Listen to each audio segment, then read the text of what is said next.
Okay, sounds like the bull is ready to pick up 280 kilos. And we've just made a new habitat for Ragnar's cockroaches. Banana flies, you cannot come out. They're trapped in. Where are the cockroaches? They've all hidden away.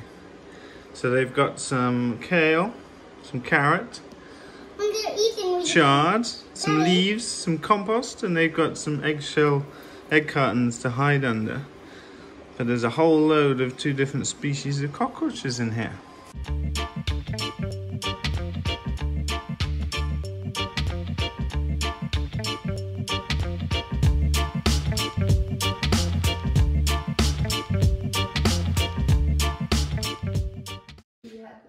Okay, time to pick up Skansen.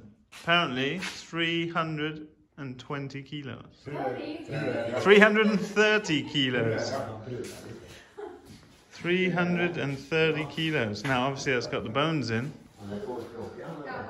But that is a huge amount of meat for our family. Unbelievable.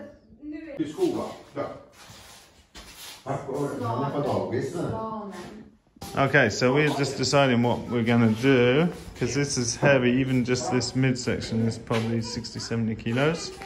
So we'll probably take it in half again, that we can move it.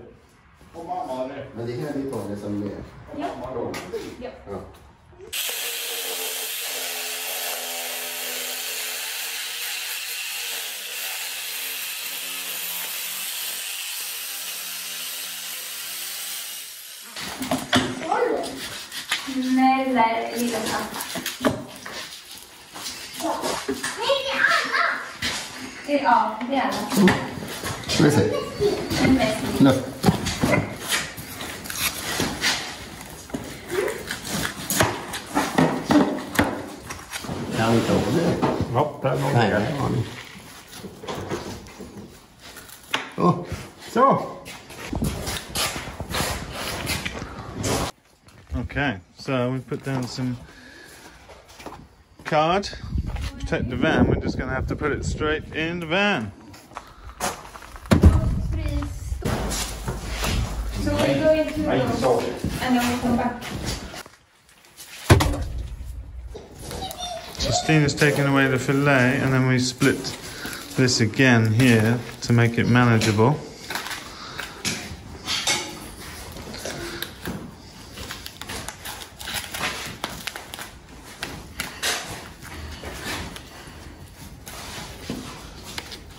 Guess that's lunch.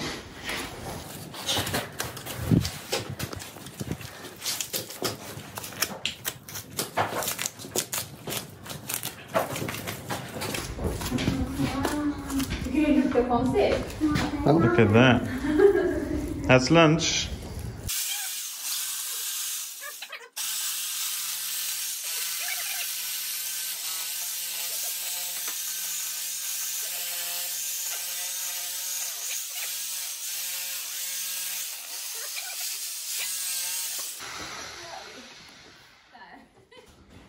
Okay.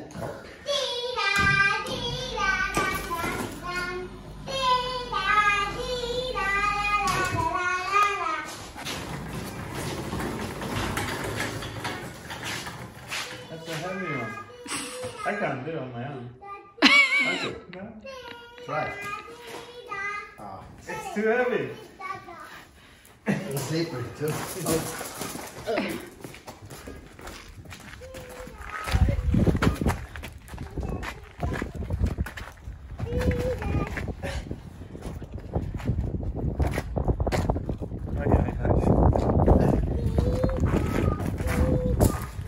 Maybe we can fit this one in also. Maybe we can. I think if we pile them.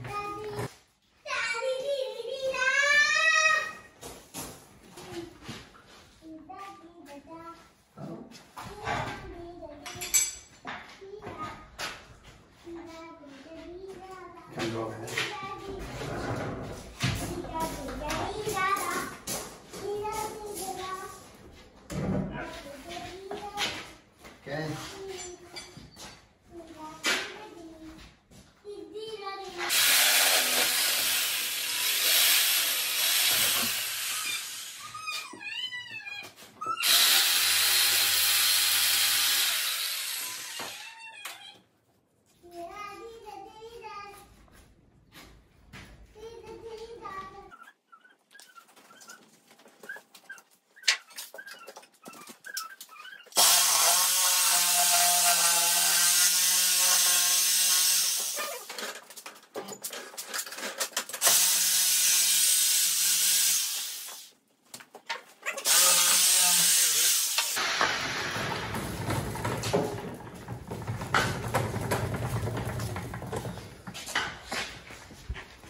when you got that at the end. Steen always gets the heavy side.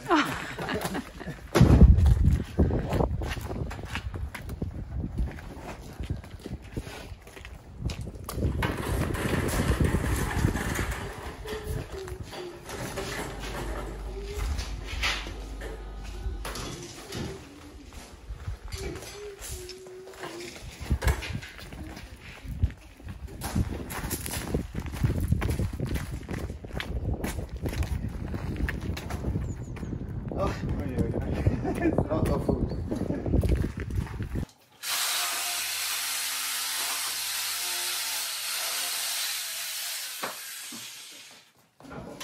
Take it down, this one. Right. Put it here. Behind it.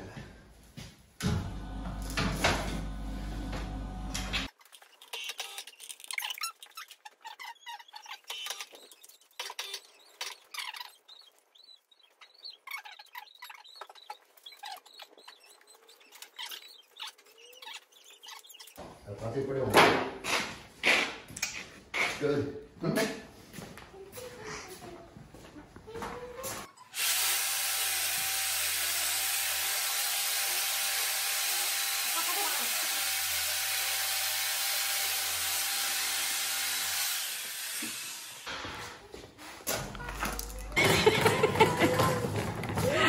Last bit, Brenna. Last bit. Heavy leg. Okay.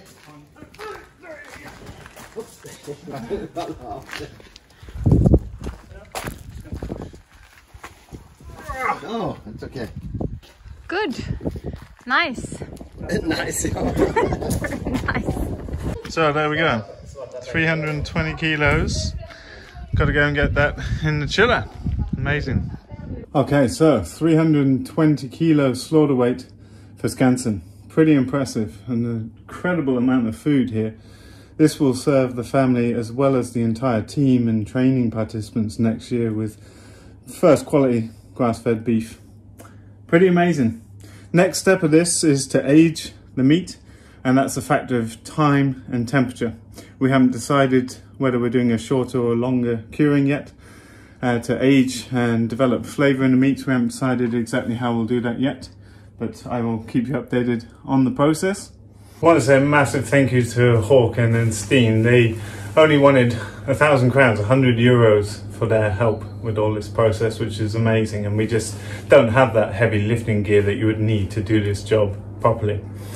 And Steen said he watched the video and really liked how it came out. I think Håkan doesn't have a computer and probably hasn't seen that, but he appreciated the video and liked the fact that you folks enjoyed to watch that. I wanted to follow up on a couple of points that came up.